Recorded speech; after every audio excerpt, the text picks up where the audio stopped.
Okay, good morning, everybody. Happy Friday. 3-day weekend coming up. That's good. So the exam is set to open after lecture.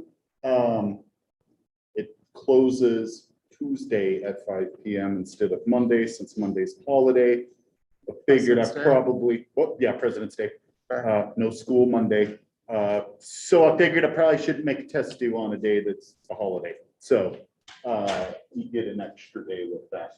I did get a message yesterday, and I will get Wednesday's video posted to Moodle. I completely forgot to get that uploaded. As soon as I'm done with lecture, I'll get both of them on there. So I apologize. We'll get that stuff up there. So we left off almost wrapped up virus and getting ready to shift gears, transition into some other oddities with acellular organisms.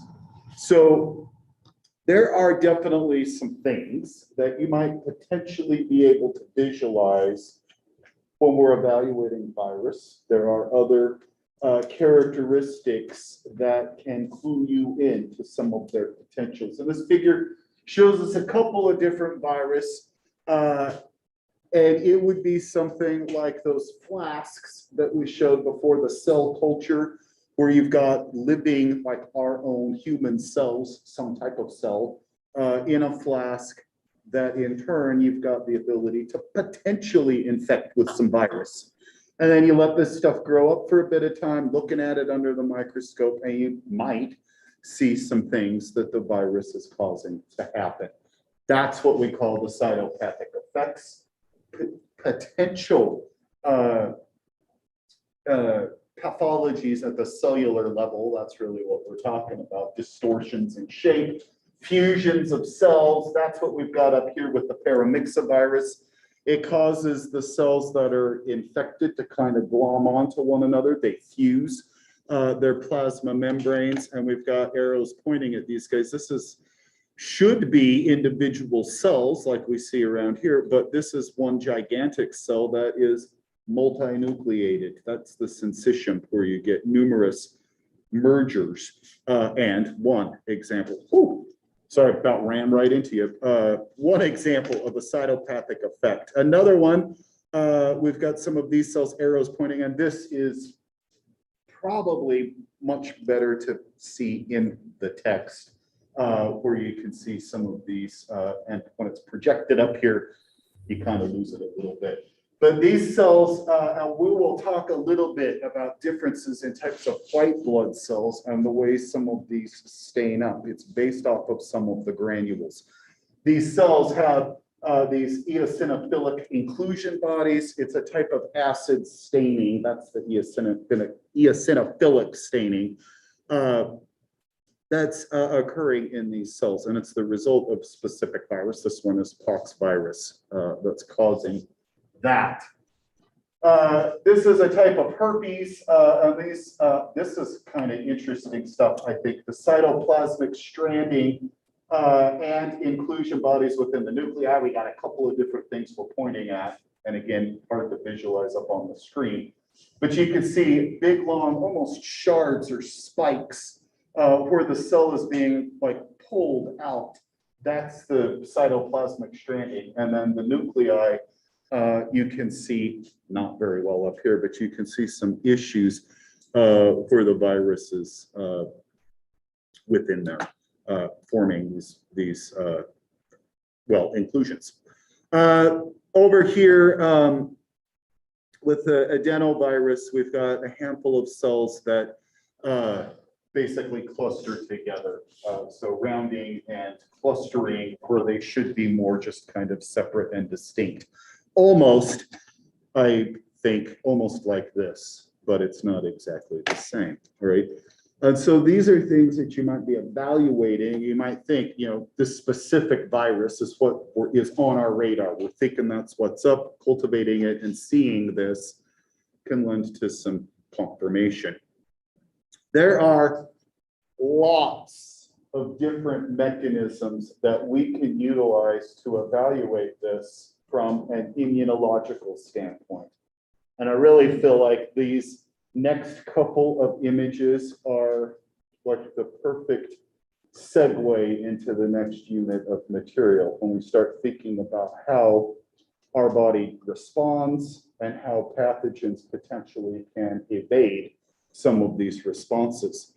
There's a lot of things happening here, and knowing a little bit about how these organisms behave and interact with us and the potential for us maybe to make some substance that could combat them, like antibodies, lends to an opportunity to develop a plethora of different types of ways to try to detect or target and understand specific types of pathogens or infections, all right? So this image is really something that's potentially a bit confusing as we look through here, all right? And as I said, it kind of is going to, segue into the next unit of material. We haven't gone through great details of how antibodies and antigens interact, because that's not the focus yet, all right?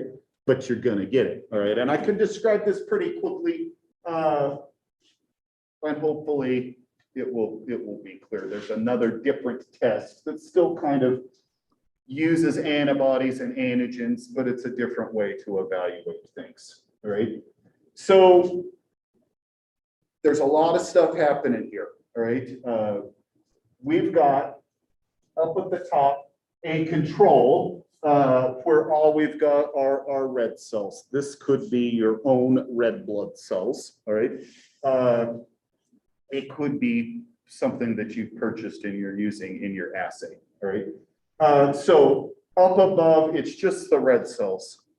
There's nothing else added to the mix. We allow that to incubate along with the rest of the other things. Most of these take maybe 30 minutes. It kind of depends on the circumstances. There are some maybe a little more rapid. One of the assays we're going to talk about in a second takes a couple hours, all right? And there's definitely some wiggle room with some of that.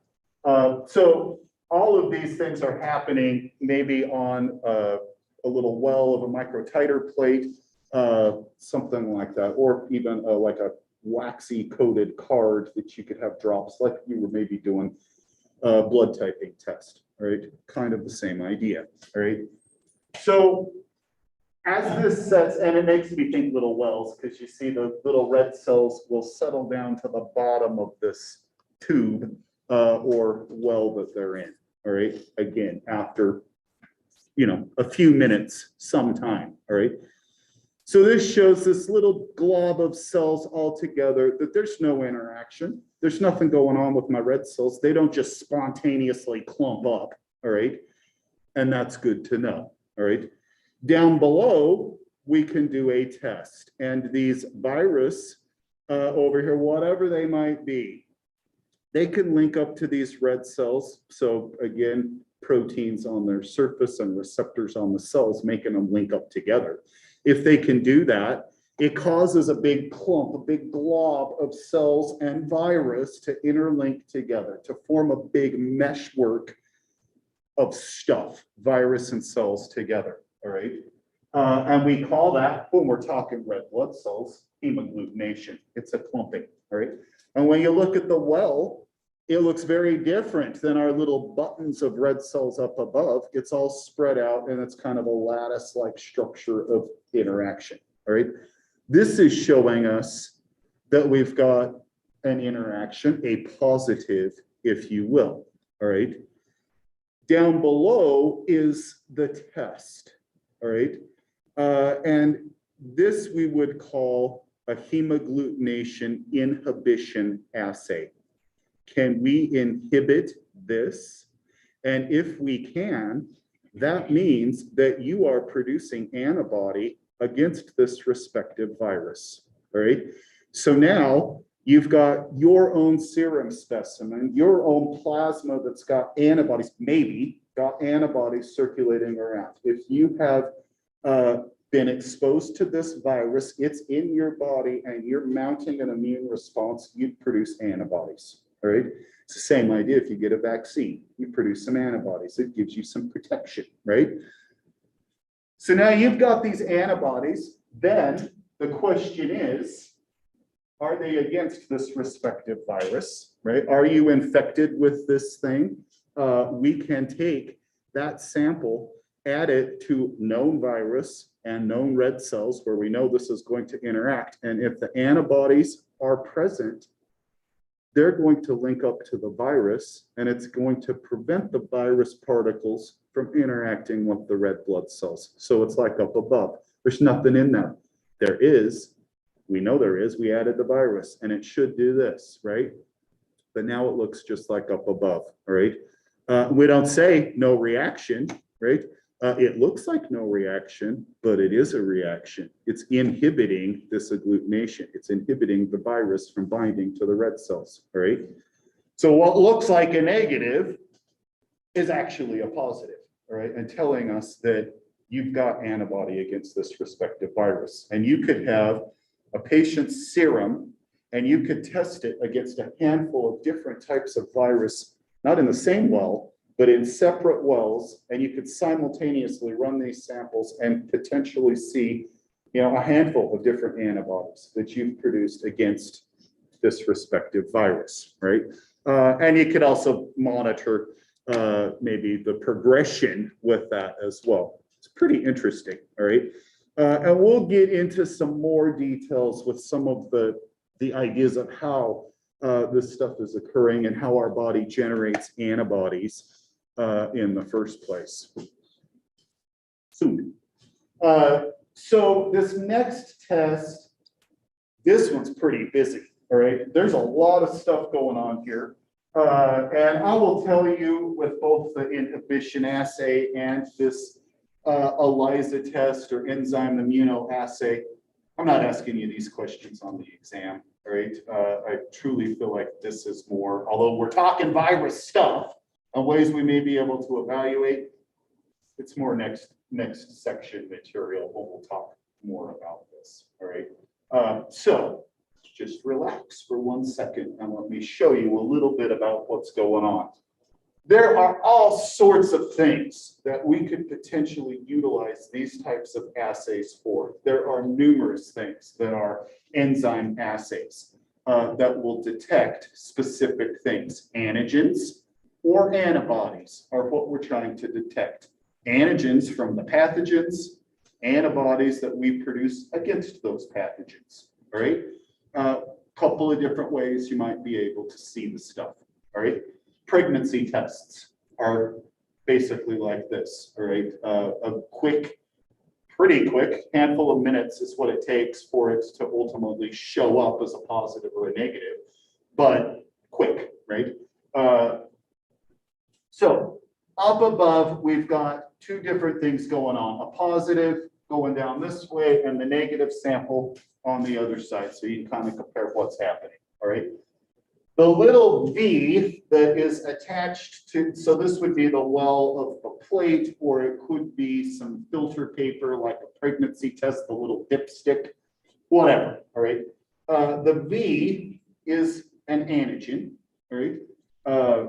That is stuck down, or an antibody, excuse me, that's stuck on there. And then here, the red diamond, that's our antigen, in this case, a virus, right? That virus links up to something that's produced against it, so they fit together like a lock and key, and it traps this, right? Once it gets trapped on here, and there's a series of incubation steps and rinsing steps to ensure that anything that didn't really stick there gets removed. You don't want it to give you false positives, right? So we incubate, we rinse, we add the next reagent, same thing, incubating and rinsing and going through there. Solid phase stuff like a pregnancy test doesn't rely on that. It relies on diffusion. And as the urine sample is moving across the filter, it's coming in contact in different regions with specific bits of this and allowing it to interact. And if it does, it takes another piece with it and another piece. And then all of a sudden, you're pregnant, right? It happens just like that, right? So This bit, this is the E in the EIA. So this antibody has a special tag to part of the antibody, an enzyme, and it's going to interact with a reagent and give us a color change if we get binding. If we don't get binding, it gets rinsed off and you get no color change, all right? So again, positive versus negative, right? So this stuff interacts, it's incubated for a period of time, allowing the possibility, if this stuff did link up, for that antibody to come in and bind to this antigen, right? After incubation and rinsing, we add a substrate, the enzyme substrate interaction occurs.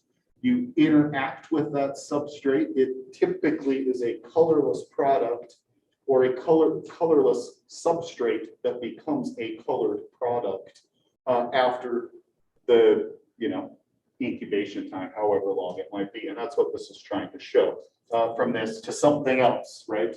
And oftentimes it's a color change. There are other enzymes that will cause a substrate to do different things, like maybe emit light, and you would use a different mechanism to detect that stuff, all right? Over here, the virus doesn't link up to that antibody. It gets rinsed off. There's nothing for the secondary antibody, these guys, to link to, and in turn, it's a negative reaction, right?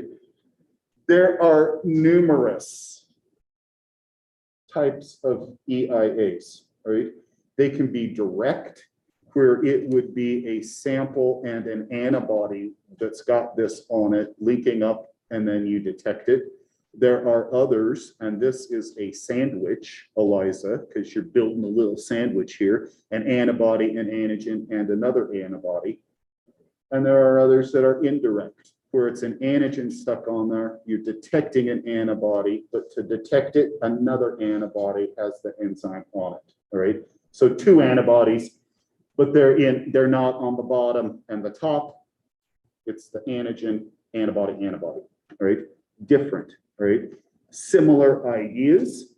The enzymes interact and you get color changes. It just depends on if you're trying to detect antigens, like this virus, or you're trying to detect antibodies, like over here, right? Where you've got it in your serum, right? And so there's a couple of different mechanisms, and these things are super sensitive, all right? A little bit of blood sample or plasma has massive amounts of proteins, some of these the antibodies, and typically we do some very large dilutions of these samples in order to get them diluted enough so that you get reactions that actually can happen and you can detect and quantify amounts of this, right? That's pretty impressive, right? And lending to, an opportunity to detect things without the need for cultivation. You can just take a blood sample and see, right? So again, we'll talk some more details with some of that stuff a little bit later. These viroids, here we can see some potatoes. We are in Idaho. We ought to talk about that for a second. This is a tuber viroid. It's like a virus, right? It's basically similar idea, all right?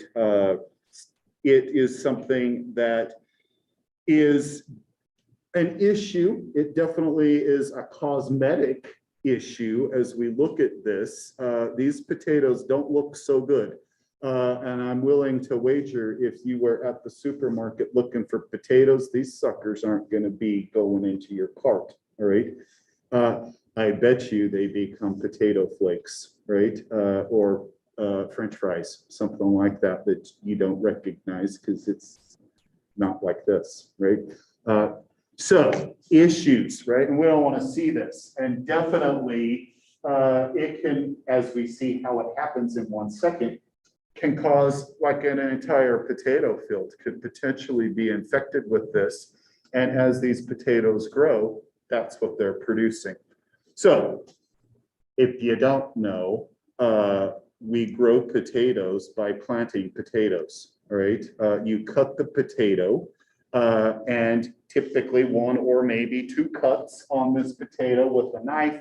As these potatoes are going by, they're getting cut And if that potato is infected and it goes through that blade becomes contaminated, and every other potato that it cuts after that is contaminated as well. Gets planted into the soil, it starts to grow, and as the plant grows, it's producing all of the tubers, the potatoes that are infected, right? And the cycle continues. So definitely some issues with that. Okay. This shifting gears, this is something that I find really pretty terrifying when we think about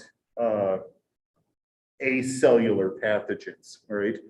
There are definitely some viruses that creep me out and make me, fear, like Ebola and stuff like that. I'm just like, oh man, that's terrifying. But mad cow disease, that's worse, right? I truly feel like that's worse. So prions, there are all sorts of different diseases that we can think about that we would say are a prion. It's a proteinaceous material. That's odd in and of itself because proteins are not, it's not DNA. They aren't replicating by themselves, but these guys replicate, if you will, all right? They're not really replicating, but it's like it's a spontaneous, can be a spontaneous reaction once one protein is targeted or mutated. Every other protein it comes in contact with, like a chain reaction, it causes them to mutate and change shape as well. All right, so one bad one spoils them all. All right, is really kind of what's happening. So you've got normal prion proteins, all right? These green guys are the normal folded ones, and we've got them, all right? All fine and good. And it's when something happens that causes the good ones to go bad that we see these issues, these situations, all right? So it could be a spontaneous occurrence where we generate these mutant forms. We can see once that happens, chain reaction, like conversions of mutants from this changed one into others. And then there can also be an inoculation. So the consumption of these proteins that were already changed, the consumption of that sets the stage for this to occur in you, all right? There are all sorts of different possibilities. Lots of animals have potentials for this. I said mad cow, but there are lots of others as well. Scrapie is something that we see in sheep, I think goats as well. There are others like chronic wasting disease that you can see in deer and elk that are potential big issues. And that is it's similar, but it's a little bit different as far as how the inoculation goes. We think about lots of these things being infectious through neural tissue, brains, spinal tissue, things like that set the stage for us to get inoculated.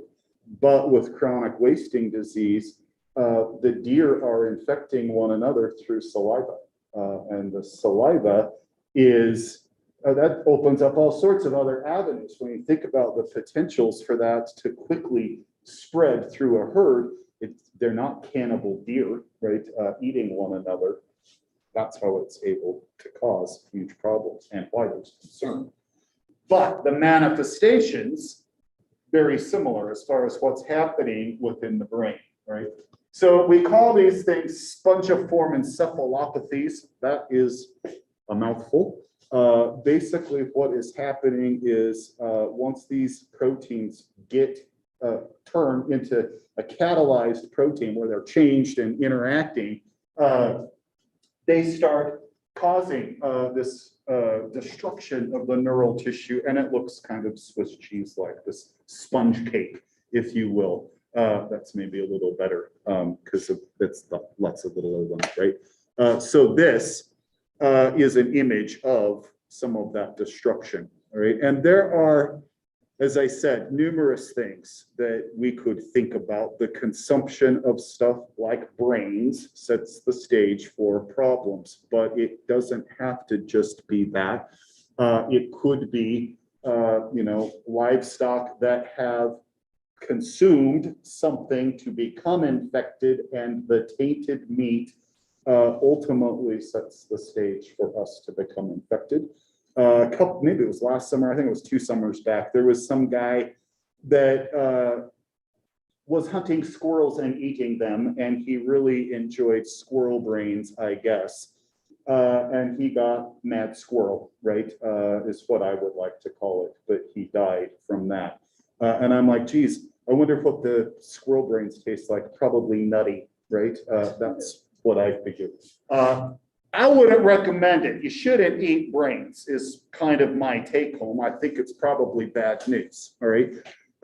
There are numerous instances where we might think about humans potentially through some cannibalism where this has occurred. There is an example in New Guinea, the Foray tribe. Part of their death rituals back in the day, part of their death rituals or the death rites were to consume their loved ones, and their spirit in turn would live on within the family. People that ate the brains ultimately become inoculated with that. This stuff takes time to develop, all right? And usually the young were the ones eating that, and then as they hit adulthood, the issues start to happen, then they die, they get consumed, and the cycle keeps going. So there are all sorts of issues with these neurological degeneration, all of these problems that they're seeing, and it ultimately is, well, they call it kuru, but it's like mad cow, right? It's basically the same thing. It's a spongiform encephalopathy, but it's from humans consuming human neural tissue, right? So with some counseling, with some talking with the leaders of the tribe and telling them, this is really what's happening here, people. This is what's causing the demise of your people. We should think about something else, right? Could we do something different and not consume them and still do them right, right? And now they have these big funeral pyres and they burn them, and that's the way they've switched it up, and they're okay with it, right? And we don't see these issues like we did, right? Pretty crazy, right? There are others, like England had issues with mad cow in the early 90s. If you happened to be there, you go to donate blood, they ask all sorts of questions. Have you been here? Have you been there in this, this time frame or that time frame? If you have, they probably don't want your blood, right? Probably don't need it, right? So all sorts of potentials, right? Are these viruses? No, this is not a virus. This is a protein, right? So odd, right? It's very odd. And with that, it opens up all sorts of other issues. This stuff is, once it happens, it is very hard to like decontaminate. Running something through an autoclave that you think should sterilize this equipment or whatever, it doesn't target this, right? Those prion proteins are still there, and they still have the potential to cause issues, right? That makes me question all sorts of neurosurgery type of stuff. And you think those scalpels are all fine and good, but are they? If that sucker's not brand new, I don't think I want you cutting my dome off, right? I think that's a potential issue, right? I don't know. So here we can see a normal and an infected, all right? Creutzfeldt-Jakob disease is human infection. So this could be the spontaneous, the mutation that just happens and then it proliferates, not us consuming tainted, beef or whatever. Kuru would be a similar manifestation of this. It's just got a different name coined with it, but it's basically the same idea. So Creutzfeldt-Jakob, basically this degeneration of the neurotissue, similar idea as we just saw in the previous image. You can see the spongiform encephalopathies, and up here the normal tissue that's all nice and together, right? And not huge gaps or pits within there. This is typically, as I said a second ago, something that takes a long time for it to develop, right? A long incubation time. It could be decades, 30, 40 years of incubation after your, exposure to something like this. With the mad cow that happened in Britain in the 90s, it wasn't like that. And people that did become infected, it did not take, decades for it to show up. It was about a year or so that after you had come in contact, you were dead. Crazy, all right? There was a former graduate student from here that went on to work at the USDA, still works at the USDA. I think he's in Nebraska. And a lot of the stuff he was dealing with and researching there was livestock, cattle. And as this outbreak occurred, he had the opportunity or was tasked with, I don't know, he went to England, all right? And he was one of the scientists that basically went to all of these different farms. There's all sorts of crazy cattle over there. Not like you drive past a pasture here and you just see a bunch of, cows, right? Whatever. These are like the big longhorn, hairy ones, the Scottish, whatever they're called, right? I don't know. Little short guys and whatever. Some of them super expensive, right? And issues where they would show up and detect one of these in the herd is positive, and the whole herd must be slaughtered, right? And buried is what you got to do, right? All sorts of issues. And so he's here and he's talking about this stuff and he's showing some pictures, slideshow, and he's showing these pictures and they're really kind of weird looking.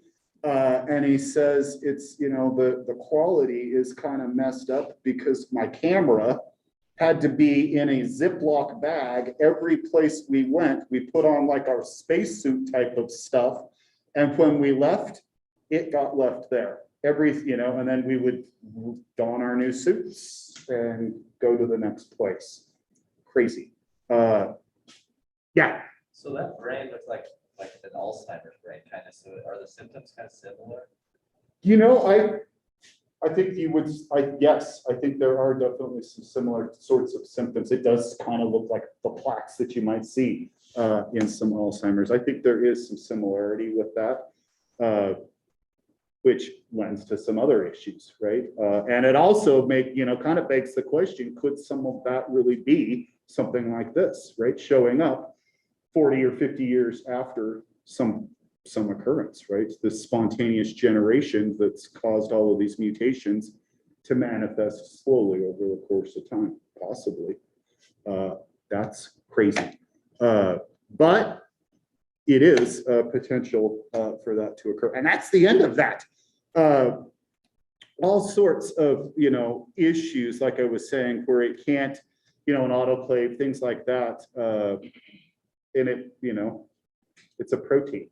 You can't kill something that, right? But you should be able to denature a protein, right?